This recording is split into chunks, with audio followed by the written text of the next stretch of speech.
پابندی رہتے ہیں۔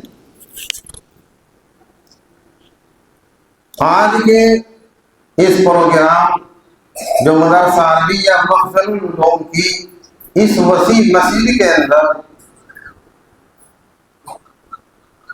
عزیز طلبہ اور طالبات نے جو ششماہی امتحان دیا، اس کے انعامی پروگرام میں یہ ہمارے اکابرین اور ہمارے سامعین دعوت پر تشریف لائے۔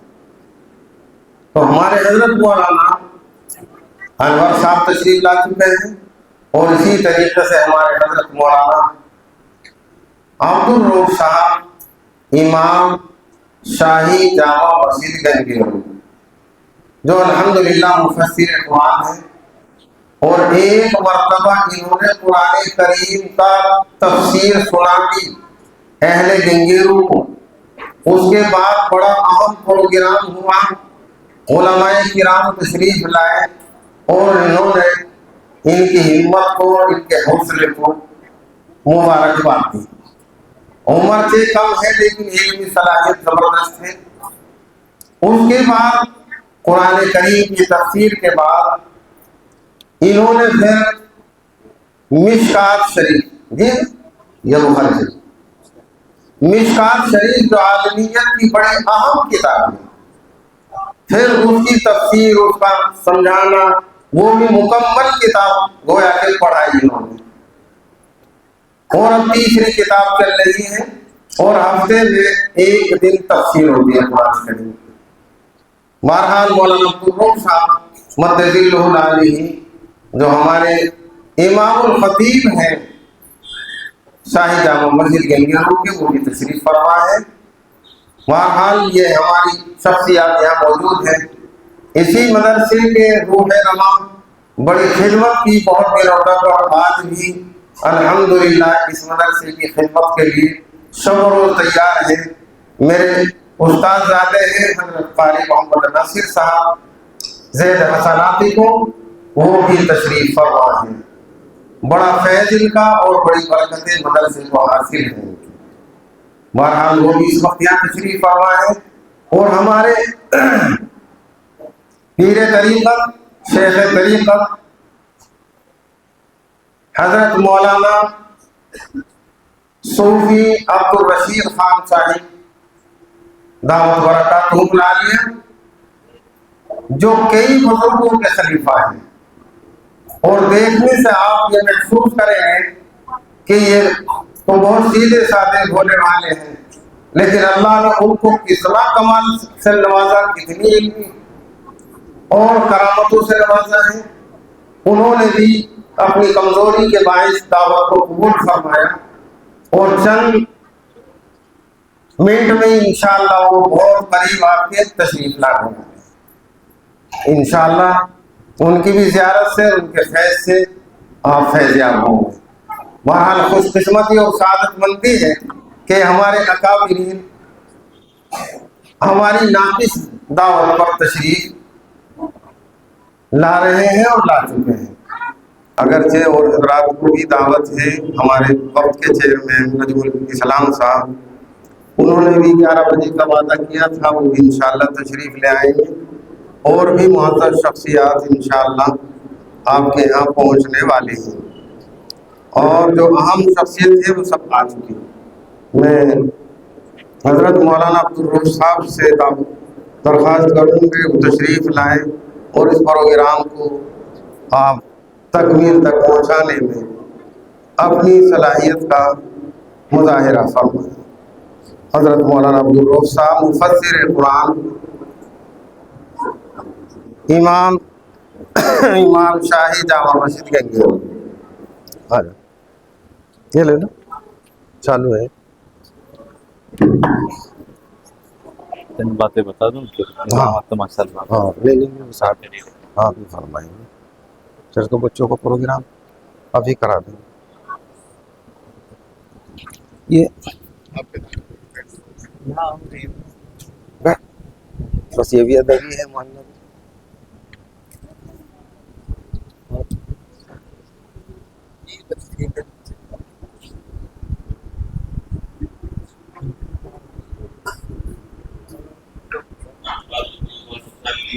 وسلم على رسوله الكريم أما بعد فأعوذ بالله من الشيطان الرجيم بسم الله الرحمن الرحيم وعلم آدم الأسماء كلها ثم عرضهم على الملائكة فقال أنبئوني بأسماء هؤلاء إن كنتم صادقين صدق الله العظيم.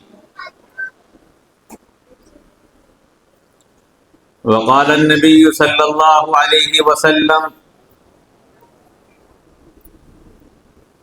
العلم نور او كما قال رسول الله صلى الله تعالى عليه وسلم.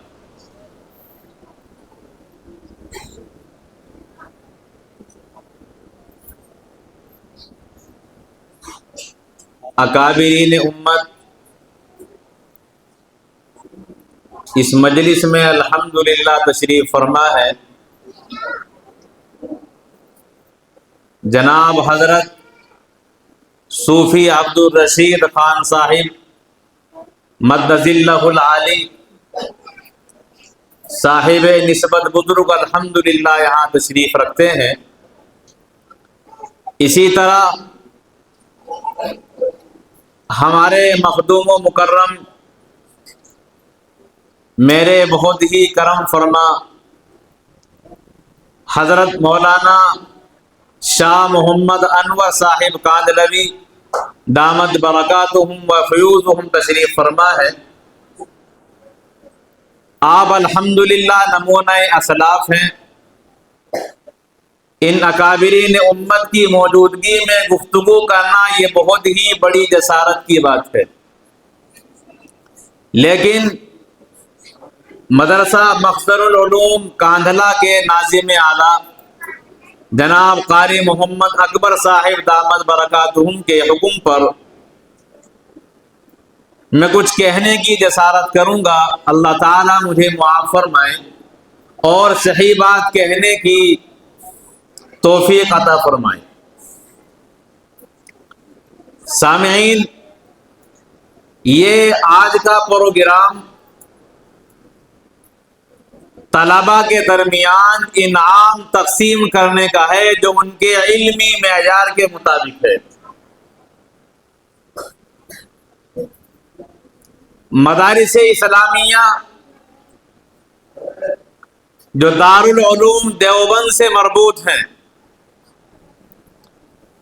ان کا مشترک امتحان کیا جاتا ہے. اس مشترک امتحان میں کئی سو مدارس کے طلباء جمع ہوتے ہیں. اس امتحان میں کامیابی حاصل کرنے والے طلباء کو انعام سے نوازا جاتا ہے. تو ہمارے لیے بڑی ہی سعادت اور خوش قسمتی کی بات یہ ہے کہ آپ کے اسی مدرسے کے ایک طالب علم نے اول پوزیشن حاصل کی ہے ان کئی سو مدارس کے درمیان. یہ اللہ تبارک و تعالیٰ کی بہت بڑی عنایت اور اللہ تعالیٰ کا بہت ہی بڑا کرم اور فضل ہے کہ کئی سو مدارس کے طلباء میں سے اول پوزیشن حاصل کرنے والے آپ کے اسی مدرسے کے طالب علم ہیں.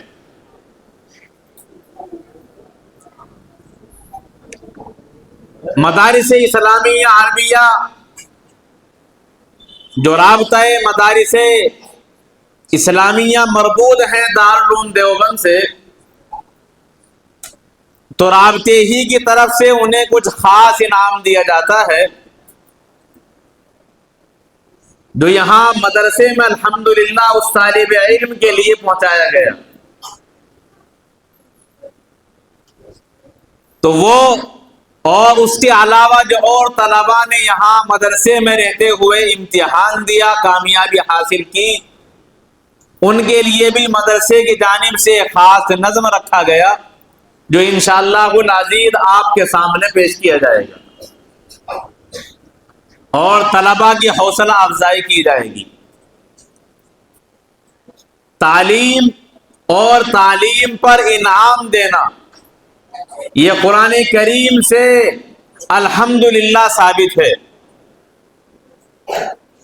اللہ تبارک و تعالی نے، یاد رکھیے گا، انسان کو جو مقام بلند عطا فرمایا ہے وہ صرف اور صرف علم کی بنیاد پر عطا فرمایا ہے، باقی چیزیں اسی کے تحت آتی ہیں۔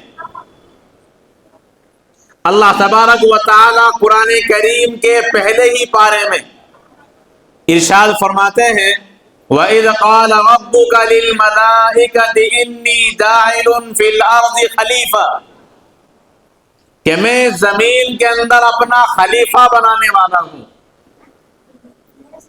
تو فرشتوں نے عرض کیا باری تعالی، آپ ایسی مخلوق کو پیدا کرنے جا رہے ہیں جو زمین کے اندر فساد برپا کرے گی، آپس میں خونریزیاں کرے گی۔ تو اللہ تبارک و تعالی نے فرشتوں کے جواب میں فرمایا تھا کہ میں جو جانتا ہوں وہ تم نہیں جانتے۔ اور پھر زمین میں جس کو خلیفہ بنانا تھا اس کی برتری کے لیے اللہ تبارک و تعالی نے علم کو بنیاد بنایا، جیسا کہ خود قرآن کریم کے پہلے ہی پارے میں اللہ تبارک و تعالی فرماتے ہیں وَعَلَّمَ آدَمَ الْأَسْمَاءَ كُلَّهَا، کہ اللہ تعالیٰ نے حضرت آدم علیہ السلام کو تمام چیزوں کے نام سکھا دیے اور تعلیم فرما دی۔ اس آیت سے معلوم ہوا کہ اللہ تبارک و تعالی حضرت آدم علیہ السلام کے معلم ہیں اور حضرت آدم علیہ السلام ذات خدا بندی کے متعلم ہیں۔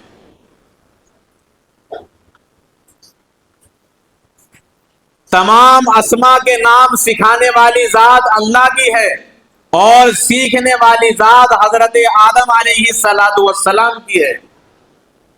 اور یہ بھی یاد رکھیے، یہ جو اللہ تعالیٰ نے حضرت آدم کو تعلیم دی ہے یہ جنت کے اندر آپ کو دی گئی ہے۔ معلوم یہ ہوا کہ جنت یہ مدرسہ ہے۔ مدرسہ کے معنی آتے ہیں سبق کی جگہ، پڑھنے کی جگہ۔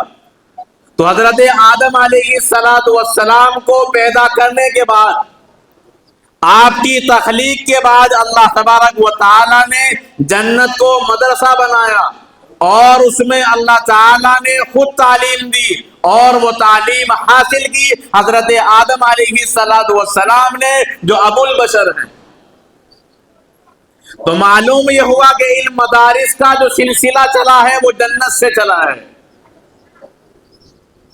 تو جنت حاصل کرنے کا بہترین ذریعہ یہ ہے کہ اس دنیا میں اس زمین پر اللہ تعالیٰ نے جو جنت کی شاخیں مدرسوں کی شکل میں پھیلائی ہیں، بندہ ان سے مربوط ہو جائے تو اس کے اصلی شجر جنت تک خود بخود پہنچ جائے گا۔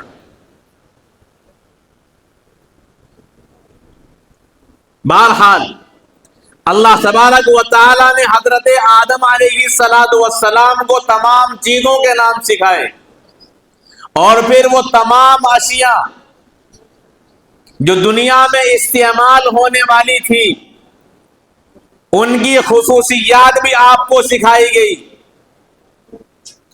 اور اس کے بعد حضرت آدم علیہ السلام اور فرشتوں کا امتحان لیا گیا۔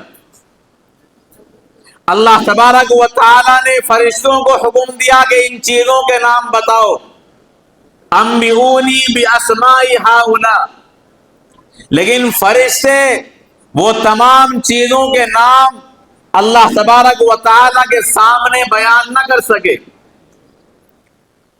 تو امتحان میں جو کامیابی حاصل ہوئی وہ حضرت آدم علیہ السلام کو، جب فرشتے جواب دینے سے قاصر اور عاجز ہو گئے تو اللہ تبارک و تعالی نے حضرت آدم علیہ السلام کو حکم دیا کہ آپ ان تمام چیزوں کے نام بیان کریں۔ چنانچہ تمام چیزوں کو ان کی خصوصیت کے ساتھ، ان کے ناموں کے ساتھ سیدنا حضرت آدم علیہ السلام نے بیان فرما دیا۔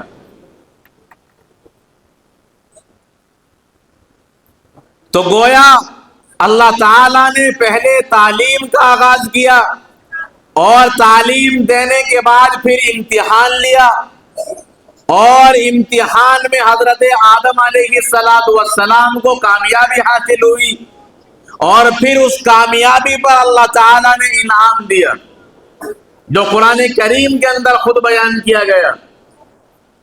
وَإِذْ قُلْنَا لِلْمَلَائِكَةِ اسْجُدُوا لِآدَمَ فَسَجَدُوا إِلَّا إِبْلِيسَ أَبَى وَاسْتَكْبَرَ وَكَانَ مِنَ الْكَافِرِينَ۔ جب فرشتوں کے سامنے حضرت آدم علیہ السلام کو امتحان میں کامیابی ملی تو اللہ تعالیٰ نے بطور انعام کے تمام فرشتوں کو حکم دیا کہ وہ حضرت آدم علیہ السلام کے سامنے سجدہ کریں۔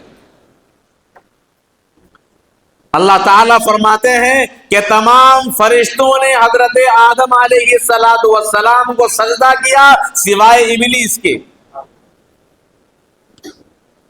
ابا واستکبر، اس نے انکار کیا، تکبر کیا، وکان من الکافرین، اور وہ بندہ کافروں میں سے بن گیا۔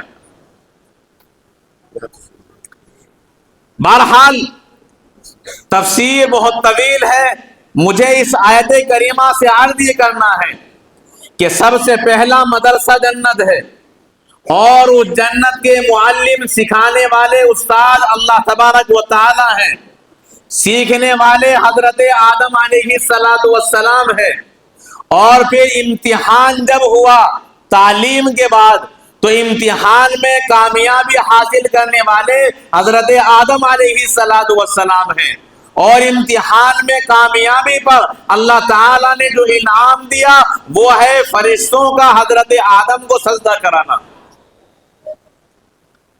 اسی لیے مدارس اسلامیہ میں الحمدللہ اسی طرز کو باقی رکھا گیا کہ مدرسہ قائم کیا گیا، استادوں کو مقرر کیا گیا، طلباء کی تعلیم کا نظام کیا گیا، پھر تعلیم کے بعد سالانہ اور ششماہی امتحان کرائے گئے، اور پھر ان امتحان میں کامیاب ہونے پر انعام سے نوازا گیا، جیسا کہ اللہ تعالیٰ نے حضرت آدم علیہ السلام کو امتحان میں پاس ہونے کے بعد اور پوزیشن حاصل کرنے کے بعد انعام سے نوازا۔ تو یہ تمام تر جو آپ یہاں دیکھ رہے ہیں کہ طلباء کو کامیابی پر انعام سے نوازا جائے گا، یہ کوئی پہلا مرحلہ نہیں، یہ تمام مراحل جنت میں طے ہو چکے ہیں، انہی کی یاد الحمدللہ آج مدارس اسلامیہ میں باقی اور موجود ہے۔ بہرحال اللہ تبارک و تعالی نے حضرت آدم علیہ السلام کی فوقیت کو ثابت کرنے کے لیے اس آیت کریمہ سے معلوم ہوا کہ علم کو بنیاد بنایا ہے۔ تو علو درجات وہ علم کی بنیاد پر حاصل ہوتے ہیں جبکہ بندہ اس علم کے مطابق عمل پیرا بھی ہو۔ خود قرآن کریم میں اللہ تبارک و تعالی فرماتے ہیں یرفع اللہ الذین آمنوا منکم والذین اوتوا العلم درجات، کہ اللہ تبارک و تعالی ان لوگوں کے درجات کو بلند فرماتے ہیں جنہیں ایمان دیا گیا، اور ان لوگوں کے درجات کو بلند فرماتے ہیں جنہیں علم کے، ایمان کے ساتھ ساتھ علم کی دولت سے نوازا گیا۔ تو بندے کے پاس ایمان ہو، ایمان کے ساتھ ساتھ اس کے پاس دین الہیہ کا علم ہو، تو اللہ تبارک و تعالی اس کے مقام کو بلند سے بلندتر فرما دیتے ہیں۔ تو ایمان اور علم کی بنیاد پر اللہ تعالیٰ نے اس آیت کریمہ میں درجات کی بلندی کا مزہ سنایا ہے۔ اور اللہ کے نبی علیہ السلام کیا فرماتے ہیں، ایک حدیث کا مختصر سا حصہ میں پیش کرنے جا رہا ہوں، اس کے بعد اپنی بات مکمل کروں گا۔ اللہ کے رسول علیہ السلام فرماتے ہیں کہ جب اس دنیا سے بندہ عالم آخرت میں پہنچے گا، جہاں اپنی زندگی کا حساب دینا ہوگا، تو وہاں انسان کے اعمال کو تولا جائے گا۔ والوزن یومئذ الحق، یہ بات حق ہے، یقینی ہے کہ انسان کے تمام اعمال کو تولا جائے گا۔ اور اللہ تبارک و تعالی فرماتے ہیں کہ جس انسان کا اعمال نامہ نیکیوں کا بدنی ہوگا فَهُوَ فِي عِيشَةٍ رَاضِيَةٍ، تو وہ انسان عیش و آرام میں اور خوشی میں ہوگا. اور وَأَمَّا مَنْ خَفَّتْ مَوَازِينُهُ فَأُمُّهُ هَاوِيَةٌ، اور جس کا اعمال نامہ نیکیوں کا ہلکا رہے گا اور برائیوں کا بھاری ہو جائے گا تو اس کا ٹھکانہ جہنم ہوگا. اس میدان میں کچھ خاص اعمال ایسے ہیں جو دیکھنے میں ہلکے ہوتے ہیں لیکن کرنے میں بہت زیادہ وزنی ہوتے ہیں. جیسا کہ بخاری شریف کی آخری روایت میں اللہ کے رسول علیہ السلام فرماتے ہیں کلمتان حبیبتان الی الرحمن خفیفتان علی اللسان ثقیلتان فی المیزان سبحان اللہ وبحمدہ سبحان اللہ العظیم، کہ دو کلمے رحمان کو بہت زیادہ محبوب ہیں جو زبان پر ہلکے ہیں لیکن جب قیامت میں ترازو میں انہیں رکھا جائے گا تو بہت زیادہ بھاری ہوں گے. اور وہ کیا ہیں؟ آسان سے جملے ہیں جو زبان سے آسانی سے ادا ہو جاتے ہیں. سبحان اللہ وبحمدہ سبحان اللہ العظیم. بہرحال تو انسان کے اعمال کو تولا جائے گا. اسی سلسلے میں اللہ کے رسول علیہ السلام فرماتے ہیں کہ ایک انسان وہ ہے کہ جس نے اللہ تعالیٰ کے راستے میں اپنی جان کو پیش کر دیا اور اپنا خون اللہ تعالیٰ کے راستے میں بہا دیا. اور ایک بندہ، ایک انسان وہ ہے جو اللہ تبارک و تعالیٰ کے قرآن کو، اللہ تعالیٰ کے نبی علیہ السلام کے فرمودات کو اور دین الہیہ کو لکھ رہا ہے. تو رسول اکرم علیہ السلام فرماتے ہیں کہ ایک پلڑے میں شہید کا خون ہوگا اور ایک پلڑے میں انسان کے قلم کی سیاہی ہوگی، وہ روشنائی ہوگی جس سے اہل علم نے دین الہیہ کو لکھا ہے. تو خون کے مقابلے پر یہ سیاہی اور روشنائی زیادہ وزنی ہوگی. یہ اللہ کے رسول علیہ السلام کا وعدہ فرمان ہے. تو آپ اندازہ لگائیں کہ شہیدوں کا خون کتنا زیادہ قیمتی ہے، لیکن اس خون سے زیادہ وزن اللہ تبارک و تعالیٰ نے اس روشنائی میں رکھی ہے جس کے ذریعے سے علماء کرام، اللہ تبارک و تعالیٰ کے مخصوص بندے، وارثین انبیاء، اللہ تعالیٰ کے دین کو اور قرآن و حدیث کو کاغذ پر اتارتے ہیں. تو اس روایت سے معلوم ہوا کہ اللہ تبارک و تعالیٰ کے یہاں علم کا بہت بڑا مقام ہے. اسی لیے اللہ تبارک و تعالیٰ فرماتے ہیں قُلْ هَلْ يَسْتَوِي الَّذِينَ يَعْلَمُونَ وَالَّذِينَ لَا يَعْلَمُونَ، اے نبی آپ اعلان کر دیجئے کہ جاننے والے اور نہ جاننے والے دونوں برابر نہیں ہو سکتے. اللہ تعالیٰ کے یہاں اس انسان کا مقام بہت بلند ہوگا جسے اللہ تعالیٰ نے علم کی دولت سے نواز دیا ہے. اسی لیے کہ اللہ کے رسول علیہ السلام فرماتے ہیں العلم نور، کہ علم تو روشنی ہے.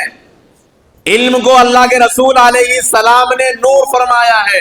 معلوم یہ ہوا کہ جس کے سینے میں یہ جمع ہو جائے گا تو اس کی زندگی، اس کا ظاہر باطن روشن ہوگا، جبکہ وہ بندہ اپنے اس علم کے مطابق عمل پیرا بھی ہو.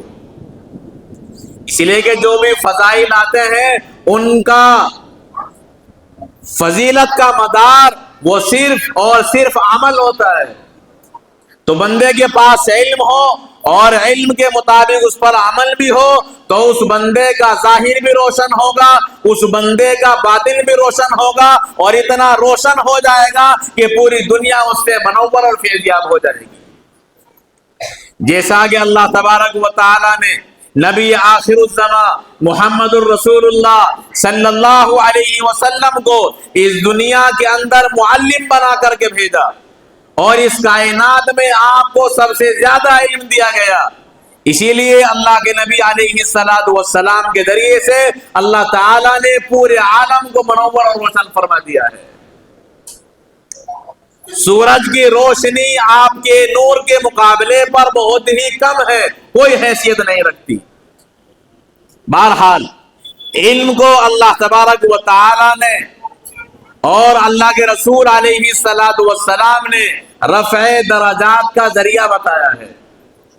اسی لیے ہمارے اکابر علماء نے مدرسوں کا نظام قائم کیا، اور یہ نظام اللہ کے رسول علیہ السلام نے مدینے میں آنے کے بعد اور اس سے پہلے مکے میں بھی جاری فرمایا۔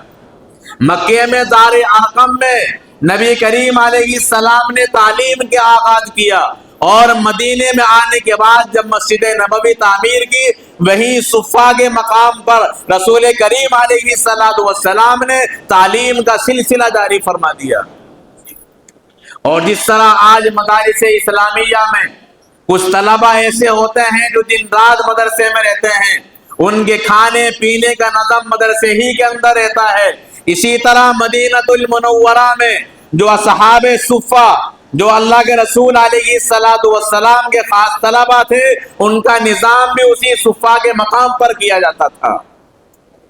تو یہ نظام اللہ تبارک و تعالی نے جنت سے شروع کیا، مکے اور مدینے میں آیا، اور پھر وہاں سے پورے عالم کے اندر پھیل گیا، جو الحمدللہ جاری ہے۔ اور اللہ تبارک و تعالی سے دعا ہے کہ اس نظام کو اسی طرح جاری اور ساری رکھیں، تاکہ امت مسلمہ علم دین سے، قرآن سے، احادیث سے اور فقہ سے اپنے آپ کو آشنا کرتی رہے۔ بہرحال اللہ تبارک و تعالی نے اللہ کے رسول علیہ السلام کو غار حرا میں جو سب سے پہلا پیغام دیا ہے، وہ سب سے پہلا پیغام بھی اللہ تعالی کی جانب سے علم کو حاصل کرنے ہی کا دیا ہے۔ کیا فرماتے ہیں؟ اقرأ بسم ربک الذی خلق، کہ پڑھیے اپنے رب کے نام سے جس نے اس کائنات کو بنایا ہے۔ تو اس آیت کریمہ میں اللہ تبارک و تعالی نے اس امت کو پڑھنے ہی کا حکم دیا ہے، تعلیم کا حکم دیا ہے۔ معلوم یہ ہوا کہ مسلمان اور ان پڑھ رہے، مسلمان اور علم حاصل نہ کرے، یہ پہلی وحی کی خلاف ورزی ہے۔ تو اللہ تبارک و تعالی کا پہلا حکم پڑھنے کا ہے۔ اگر ہم پڑھیں گے، علم حاصل کریں گے، تبھی عمل ہو پائے گا۔ بغیر علم کے بندہ عمل بھی نہیں کر سکتا۔ جس بندے کو وضو کا علم نہیں ہوگا وہ وضو نہیں کر پائے گا، جس بندے کو نماز کا علم نہیں ہوگا وہ نماز نہیں پڑھ پائے گا، جس بندے کو روزے کا، زکوٰۃ کا، حج کا علم نہیں ہوگا وہ روزہ، زکوٰۃ اور حج کے اعمال نہیں کر پائے گا۔ تو بندے کے لیے ضروری ہے کہ پہلے وہ علم حاصل کرے۔ جب اس کے پاس علم آ جائے گا، اسے جانکاری ملے گی، اللہ تبارک و تعالیٰ کے احکامات سے واقف ہوگا، تب کہیں جا کر وہ اپنے آپ کو عمل کا پابند بنا پائے گا۔ اسی لیے آپ تمام حضرات سے آج کے اس اسٹیج سے اور اس پروگرام سے یہی عاجزانہ درخواست کی جاتی ہے کہ آپ تمام حضرات علم دین سے جڑیں، قرآن و حدیث سے اپنے آپ کو منسلک کریں، اپنے بچوں کو، اپنے متعلقین اور احباب کو علم سے جوڑیں، تاکہ آپ کا سینہ اور آپ کے متعلقین کا سینہ بھی علم کے ذریعے سے روشن اور تابناک ہو سکے۔ بہرحال یہاں الحمدللہ قابلین امت موجود ہیں۔ حضرت جناب چیئرمین صاحب تشریف فرما ہے، اور ہمارے روح رواں حضرت مولانا محمد انور شاہ صاحب دامت برکاتہم العالیہ تشریف فرما ہے، حضرت صوفی عبد الرشید صاحب یہاں تشریف فرما ہے۔ اصل خطابات اور گفتگو دعائیں انہی حضرات کی ہوں گی۔ میں نے تو ان حضرات کے سامنے سبق پیش کیا ہے۔ اللہ تبارک و تعالی مجھے جو کہا ہے اس پر عمل کرنے کی اور ہم سب کو اس پر عمل کرنے کی توفیق عطا فرمائے، اور جو لغزش، غلطی، کوتاہی ہوئی ہے اللہ تعالی مجھے معاف فرمائے۔ وما علینا الا البلاغ۔